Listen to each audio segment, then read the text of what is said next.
Hello friends, देखिए ये NS125 का टायर है जो 2021 मॉडल है। अभी अपन इसको रिप्लेस करेंगे क्योंकि पुराना वाला ख़राब हो गया है।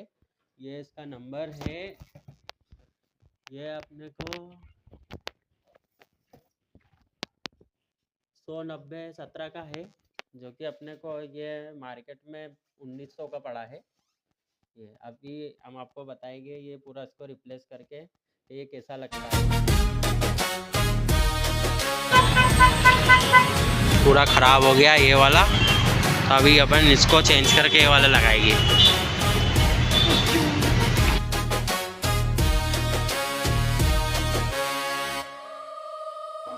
देख सकते हो आप, ये कितना अच्छा लग रहा है, कितना शानदार लग रहा है। ये NS125 में अपन ने ये टायर फिट करा है।